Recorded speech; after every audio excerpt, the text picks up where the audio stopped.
एक कौवे की 3 बातें आपकी जिंदगी बदल देंगी। जय श्री कृष्ण मित्रों, आज मैं आपको सुनाने जा रहा हूं एक कौवा की कहानी। वैसे कहानियां तो आपने सभी सुनी होगी, पर कहानी कहना क्या चाहती है हमें उस चीज पर गौर करना है। कहानी में कौवा, कुत्ता, बिल्ली जैसे पात्रों पर गौर मत कीजिए। महत्वपूर्ण पात्र नहीं है, महत्वपूर्ण है उन पात्रों के माध्यम से मिलने वाला संदेश। हर कहानी का संदेश मनुष्यों के लिए होता है और मनुष्यों को ही ध्यान में रखकर ये कहानियां बनाई जाती हैं।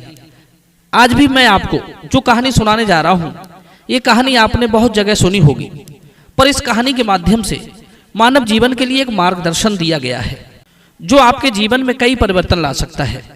तो चलिए कहानी प्रारंभ करते हैं। एक बार की बात है, किसी जंगल में एक कौवा का जोड़ा रहता था। वे बड़े आनंद से जीवन यापन करते थे, ना किसी तरह की चिंता, ना कोई दुख। वे अपनी जिंदगी से बड़े खुश थे। एक दिन वे भोजन की तलाश में उड़ते हुए जा रहे थे। तभी उनकी नजर सरोवर में बैठे एक हंस पर पड़ी। हंस पानी में किलोले कर रहा था। कौवा और कौवी ने जैसे ही हंस को देखा तो वे आपस में बातचीत करते हुए बोले, देखो ना, पानी में तैरता हुआ हंस कितना सुंदर लग रहा है। विधाता ने उसे कितना सुंदर सफेद रंग दिया है। अवश्य ही वो अपनी जिंदगी से बहुत खुश होगा। और हमें देखो, हम कितने काले हैं। लोग हमारे रंग रूप से नफरत करते हैं। और तो और कोई हमारी बोली भी सुनना पसंद नहीं करता। नाम भी कोई खास नहीं, कौवा। हंस का तो नाम भी बड़ा प्यारा है, हंस। सब उसका सम्मान करते हैं। ऐसी जिंदगी यदि हमारी होती तो जीवन का रस ही कुछ अलग होता। काश हम भी हंस होते। मित्रों, कौवा के मन में हंस बनने की इच्छा हुई। वो अपनी यही इच्छा को लेकर ब्रह्मा जी के पास पहुंचा और बोला, हे सृष्टि के निर्माता, आपने संसार के सभी जीव जंतुओं का निर्माण किया है। सबको आपने इतना सुंदर जीवन दिया है, पर हमें क्यों इतना पिछड़ा, घृणित और असभ्य नाम और शरीर के साथ दुनिया में भेज दिया। हम अपने रंग रूप, गुण और नाम से खुश नहीं हैं। हमें आप कौवा की जगह हंस बना दीजिए। कौवा की बात सुनकर ब्रह्मदेव बोले, हे कौवा, हम तुम्हें अवश्य हंस बना देंगे, लेकिन हंस बनने से पहले आप हंसों से पूछ तो लीजिए, क्या वे अपने जीवन में खुश हैं या नहीं। ब्रह्मा जी की बात सुनकर कौवा दौड़ा दौड़ा हंस के पास पहुंचा और बोला, अरे भाई हंस, आप कितने किस्मत वाले हो जो विधाता ने आपको हंस बनाकर भेजा है। क्या मस्त जीवन है आपका। रंग रूप से भी बहुत उजले हो। आप तो अपनी जिंदगी से बहुत खुश होंगे। कौवा के इस प्रकार पूछने पर हंस ने कहा, भाई, पहले मैं भी यही भ्रम पाले था। मैं समझता था कि मैं ही समस्त पक्षियों में श्रेष्ठ और सुखी हूं। मुझे अपने रंग रूप पर बड़ा घमंड था। लेकिन एक दिन मैंने तोते को देख लिया। मेरा सारा गर्व चूर चूर हो गया। क्या भांत भांत के रंगों से सजाया है तोता को विधाता ने। उसके रंग रूप से आकर्षित होकर सब लोग उसे पसंद करते हैं। उसकी बोली बड़ी प्यारी होती है। मेरी दृष्टि में तोता सुंदर भी है और सुखी भी है। हंस का जवाब सुनकर कौवा ब्रह्मा जी के पास भागा भागा गया और बोला, भगवान, मुझे आप तोता बना दीजिए। तोते का जीवन बड़ा सुखी है। उसकी लाल लाल चोंच और हरा हरा शरीर लोगों को बहुत भाता है। नाना भांत के फलों को खाकर मस्त रहता है। ब्रह्मा जी बोले, हे वत्स कौवा, मैं तुम्हें अवश्य ही तोता बना दूंगा, किंतु एक बार तोते से भी मालूम कर लो, जिसकी तुम इतनी प्रशंसा कर रहे हो, क्या वो अपनी जिंदगी से खुश है। ब्रह्मा जी की बात सुनकर कौवा तोते के पास पहुंचा और बोला, हे तोता, क्या मस्त जीवन है तुम्हारा। लाल और हरा रंग कितना जमता है तुम पर। तरह तरह के फलों का रस लेते रहते हो। अवश्य ही आप अपनी जिंदगी से बेहद खुश होंगे। कौवा की बात सुनकर तोता बोला, हे कौवा, वैसे तो मैं अपने आप को पक्षियों में श्रेष्ठ और सुखी समझता था, लेकिन जब से मैंने मोर को देखा है तब से मेरी सोच ही बदल गई है। विधाता ने मुझे तो सिर्फ 2 ही रंग दिए हैं, पर मोर के पास तो कई रंग होते हैं। जब वो नाचता है तो भांत भांत के रंगों से बने उसके पंख कितने सुंदर लगते हैं। दूर दूर से लोग नाचते हुए मोर की सुंदरता देखने के लिए आते हैं। मोर दुनिया का सबसे सुंदर और सुखी पक्षी है। तोता की बात सुनकर कौवा को लगा कि मोर ही श्रेष्ठ पक्षी है, वो भागता भागता ब्रह्मा जी के पास पहुंचा और बोला, हे जगत पिता, मुझे आप मोर का रूप दे दीजिए। मोर ही सबसे सुंदर और सुखी पक्षी है। ब्रह्मा जी ने कहा, वत्स, दूर से देखने पर रेत भी पानी सा प्रतीत होता है।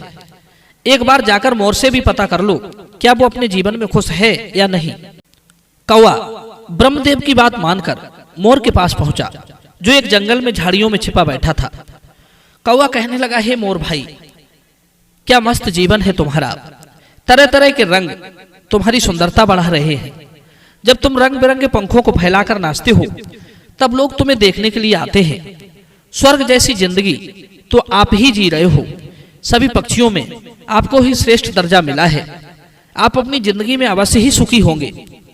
कौवा की बात सुनकर मोर कहने लगा, अरे कौवा, क्यों मुझसे हंसी दिल्लगी करने आ गया। सुखी जिंदगी तो तू ही जी रहा है। तुझे किसी तरह का कोई भय नहीं है। ना कोई तुझे पिंजरे में बंद करता है और ना कोई तेरा शिकार करता है। जहां मर्जी हो वहां घूमो फिरो, जहां मर्जी हो वहां बैठो, कोई तुझे कुछ नहीं कहता। तेरा रंग रूप और तेरी बोली ही तेरी ढाल है। स्वतंत्र होकर घूमना, जैसी मर्जी हो वैसा भोजन करना। पर हमारी तो सुंदरता ही हमारी जान की दुश्मन है। लोग देखते ही पंख नोचने का प्रयास करते हैं। कहीं एकांत स्थान ढूंढकर अगर नाचना भी चाहें तो कुत्ते खाने को झपटते हैं। कुत्तों की छोड़ो, शिकारी मनुष्य भी हमें मारकर अपना शिकार बनाना चाहते हैं। हमारे पंखों को ले जाकर बाजार में बेच आते हैं। यदि कोई अचानक हमला कर दे तो हम एकदम से भाग भी नहीं पाते। पंखों के भार की वजह से ज्यादा ऊपर तक भी नहीं उड़ सकते। बेमतलब का बोझ हमारे पीछे बांध दिया है। आज सुबह एक शिकारी ने हमारे पंख नोच लिए। जैसे तैसे जान बचाकर इस झाड़ी में छिपे बैठे हैं। एक पल का पता नहीं, हर समय भय के साथ जीना पड़ता है। ऐसी जिंदगी किस काम की। अगली बार ईश्वर से प्रार्थना करूंगा कि यदि वे मुझे पक्षी बनाए तो फिर पक्षियों में कौवा ही बनाए, जिससे मैं बिना चिंता फिक्र के स्वतंत्र होकर घूम सकूं। मोर की बात कौवा के भली भांति समझ में आ चुकी थी कि हम व्यर्थ ही दूसरों को सुखी जानकर उनके दुखों के पीछे पड़े रहते हैं। वास्तविक सुखी तो मैं स्वयं हूं।